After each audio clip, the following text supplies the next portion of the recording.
practicing this. I'm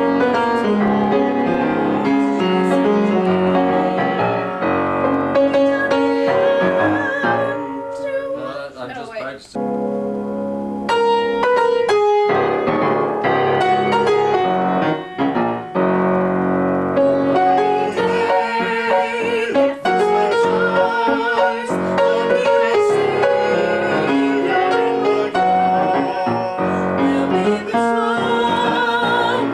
Rejoice.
Brother Bob and I were privileged to go to the land of Israel this last March.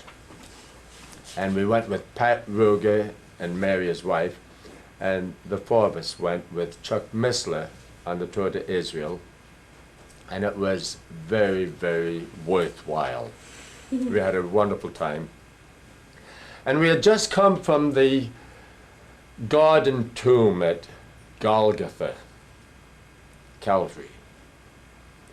And we were at the pool of Bethesda. And it was very interesting. And right there in the same grounds of the pool of Bethesda, there's a church called St. Anne's Church, built about 300 AD. Is what I understand, 400 AD maybe. And I was not knowing just where Brother Bob was at the time. We were just roaming around a little bit by ourselves. And I heard some sounds coming out of this church that were very, very interesting to me. I noticed people kind of wandering into the church, and I started to walk in, and I heard sounds coming out of it that had the tune of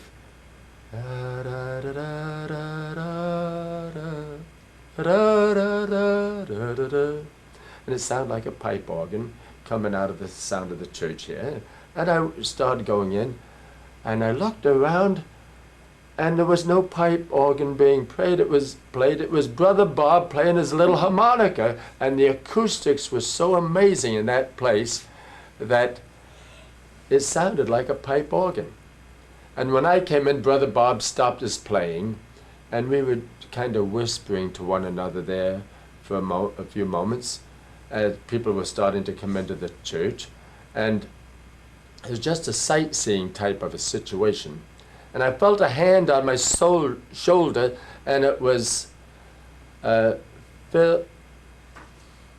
Phelps of Pocatello, Washington. And he was one of our bus guides with the tour. And he put his hand on my shoulder and said, "Ken," he said, "would you fellas want to sing a song?" And I said, "Yes, we would."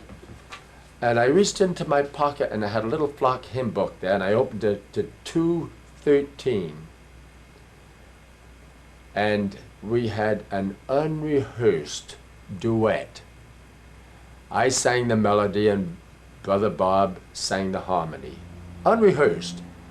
And we sang, "On Calvary we've adoring stood and gazed at the wondrous cross, where the holy, spotless Lamb of God was slain in his love for us."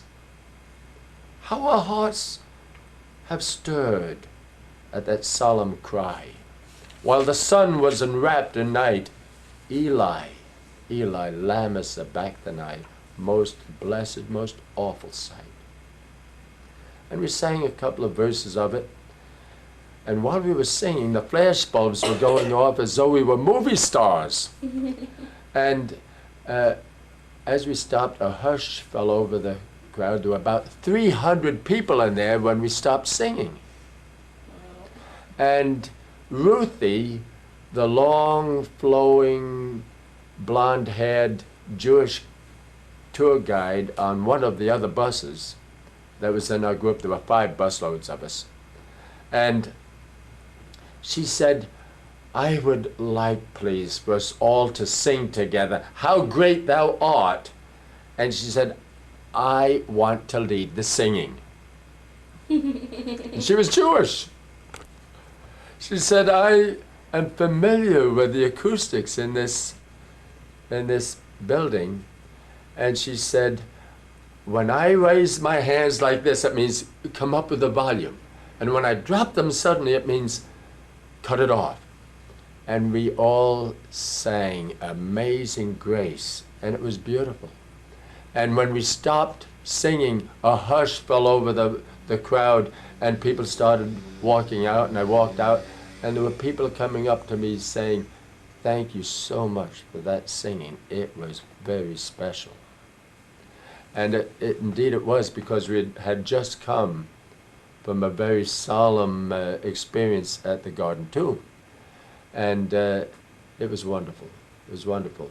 And even that night as I got on the plane to return to the United States, people were coming up to me, even at the airport, thanking me for Brother Bob and me singing.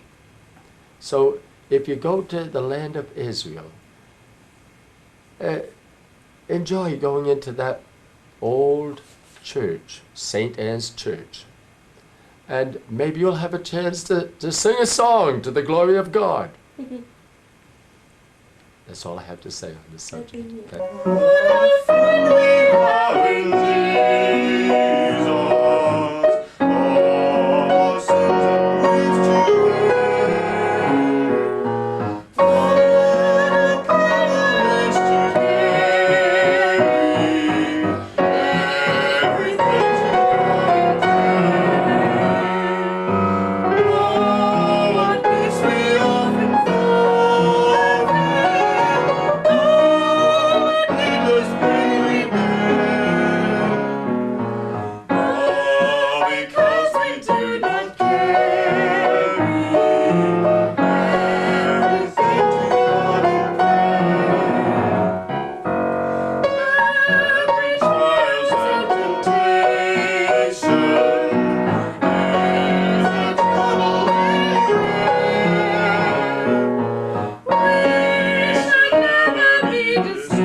We're about to sing is one that I have never heard anybody sing it except only one person. That was Jake Hess.